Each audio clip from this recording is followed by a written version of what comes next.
የቡዳፔስቱ የፖለቲካ መደራደሪያ ጠረጴዛ ተሰብሮ እንደ ቋጥኝ የገዘፉ ማዕቀቦች ከዋሽንግተን ግምጃ ቤት ወደ ሞስኮ እየተወረወሩ ነው።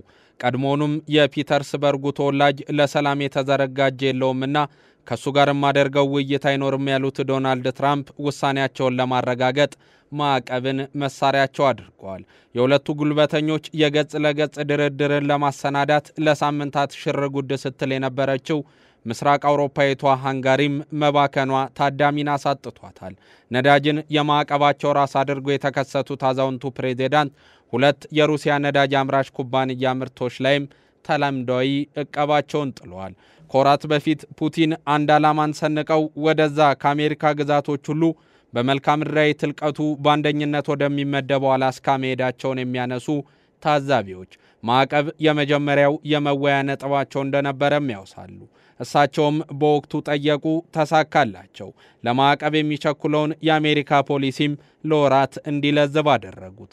ሆኖም ዛሬ ያንን ያደርጉ ዘንድ የፖለቲካ መሪያቸው ወደ ቡዳፔስት አልዞረምና የዋሽንግተንን ገፈት ድርጅቶቻቸው ቀመሱ። በእርግጥም እነዚህ ሁለት የነዳጅ ድርጅቶች ትርፍ አጋባሽና እሴት ቆጣሪ ብቻ ሳይሆኑ በሩሲያ የፖለቲካ መዋቅር ውስጥ የራሳቸውን ውሳኔ የሚያሳልፉ፣ በዩክሬን ጦርነት የበዛ ድጋፍን ለፑቲን የሚያደርጉም ናቸው። ይህ ሰሞነኛው የማዕቀብ ጋጋታ የክሬምሊን የፖለቲካና ወታደራዊ አከርካሪን ለመስበር የታለመ ቢሆንም ቅሉ ውስጠ ወይራዊ አንድምታዎቹ ግን በይደር ብዙ የሚያስወሩ ናቸው። ከሁሉም በፊት ግን የሩዝኔፍትና ሉክ ኦይልን ከክሬምሊን ጋር ያላቸው ግንኙነት ምንድነው የሚለውን እናያለን። በሩሲያ ኢኮኖሚ የነዚህ ድርጅቶች ቁመናስ እንዴት ይመዘናል? ፖለቲካዊ ብርታታቸውስ በምን መልክ ይገለጻል? የሚለውንም ማየት ወሳኝ ነጥብ ነው። የዶናልድ ትራምፕ አስተዳደር የማዕቀብ አፎቱን ከመዘዘባቸው ድርጅቶች አንዱ የሆነው ሉክ ኦይል በሩሲያ የነዳጅ ምርትን ከሚያቀርቡ አንጋፋ ድርጅቶች መካከል ይጠቀሳል። መንግስታዊ ያልሆነው ድርጅት ከ4 ቢሊዮን ዶላር በላይ የተትረፈረፈ ሀብትን የሚያፍስነው በዓመት። ፎርብስ በ20 እትሙ በምርጥ 2000 የዓለም ትርፋማ ድርጅቶች መዝገብ 99ኛ ደረጃ ላይ ያስቀመጠው ሉክ ኦይል ከፕሬዝዳንት ፑቲን ጋር ያለው ግንኙነትም ጠንካራ ስለመሆኑ ይነገራል። የቀዝቃዛው ጦርነት ማብቃትን ተከትሎ ላለፉት 34 ዓመታት ከ30 በላይ ለሚሆኑ ሀገራት ነዳጅን በደለበ ትርፍ የሸጠው ድርጅት ኋላ ላይ የዶናልድ ትራምፕ ወደ ስልጣን መምጣት የንግድ እንቅስቃሴውን ጤናማ አላደረገለትም። ይልቁንም መዳረሻዎቹ ከ30 ወደ 14 አሽቆለቆሉበት። ይህ ደግሞ ከዶናልድ ትራምፕ ጋር ያለውን ግንኙነት በጎሪጥ እንዲተያይ አድርጎታል። ዛሬም ግን ይህ ድርጅት በሩሲያ የፖለቲካ አቅም ውስጥ ያለው ሚና የሚናቅ አይደለም። ቫርጊት ኤልክፕሮቭ የክሬምሊን ደጃፎች እንደጋግመው ከሚረግጡ ቱጃሮች ዋነኛው መሆናቸው ደግሞ የሞስኮንና የድርጅቱን የተጋመደ ግንኙነት ያስመለክታል። ሌላኛው በነጩ ግምጃ ቤት በጥቁር የተጻፈው መሃል ሞስኮ ተቀማጩ ሮስኔፍት ነው። ይህ ክሬምሊንን የተጎራበተ ድርጅት በሩሲያ የፖለቲካና ምጣኔ ሀብታዊ ጥፋቶች ላይ የራሱን መስመር በደማቁ ያሰመረ ነው። ይህ የድረ ቀዝቃዛው ጦርነት ውልድ ድርጅት እንደ ድፍድፍ ነዳጁ ሁሉ ፖለቲካንም በሌላው ማጣሪያው የሚያቀነባበር ምስለ ፑቲን የሆነ ድርጅት ነው። በእርግጥም ድርጅቱ የሶቪየትን መፈራረስ ተከትሎ በወቅቱ ከነበረው የነዳጅ ሚኒስቴር ስራን የተቀበለ ነው። ርዕዮተ ዓለማዊ ለውጥ ሸብረክ ሲያደርገው የሩሲያን ኢኮኖሚ ደግፎ የያዘው ይህ መንግስት መር ተቋም በአማካኝ በዓመት ከ90 ቢሊዮን ዶላር በላይ ገቢን በአገሪቱ ካዝና ያስገባል። ታዲያ ሰሞነኛው ተጠባቂ ስብሰባ ተዘርዞ ሁለቱ ሀገራት የእርስ በርስ መጠቃቂያቸውን ሲፈልጉ የአሜሪካ አይኖች ያነጣጥሩት እሱና ሉክ ኦይል ላይ ሆኗል። መወያየትን መርህ ላላደረገው፣ በአንድ ቀን አዳር ሐሳብን ቀይሮ መገኘት ስልት ላደረገው፣ ከፖለቲካዊ ግብ ይልቅ ግብታዊነት ለሚያጠቃው የዶናልድ ትራምፕ እይታ የፑቲንን ደም ከፍ ለማድረግ ሁለቱ ድርጅቶች ላይ ማነጣጠር አማራጭ ተደርጎ ተወስዷል። አላስካ ከሞስኮ በባቡር እናገናኛለን ከሚለው ፖለቲካዊ ቅዠት ወደ ማዕቀብ መጣል የተሸጋገረው የትራምፕ ጨዋታ ዩክሬንን መስዋዕት በሚያደርግ ፖለቲካዊ መስመር መጓዝን ዛሬም ከአማራጮቹ መጀመሪያ ያስቀምጦታል።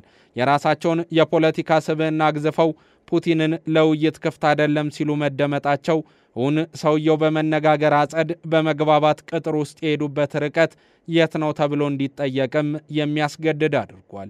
ከኮንጎ እስከ ታይላንድ፣ ከኢትዮጵያ እስከ ግብጽ፣ ከሐማስ እስከ እስራኤል እልቂት ጀርባ የሰላም ምንጮኛለው ባሉበት አፋቸው የኬቭን የጦር ግምጃ ቤት በስልጡን መሳሪያዎች ልሞላቸው ነው ሲሉ የቃላት መደነቃቀፍ አይገጥማቸውም። ዓለም አቀፋይነት ይሉት አቃፊና አሰባሳቢ ሀሌዎት መውደቁን እያሳየ ባለበት በአሁን ሰዓት ብሔርተኝነት በምድሯ ታይቶ የማያውቀው ማነ ከየትስ መጣ ተብሎ የማይጠየቅባት ዜግነትን የፖለቲካ መርዋ ሰውነትንም በሷ ምድር ለመኖር በቂ መስፈርት ስለመሆኑ የሚነገርላት አሜሪካ በውጪ ፖለቲካዋ ታማ በውስጥ ፖለቲካዋም እየተንገረገበች ነው።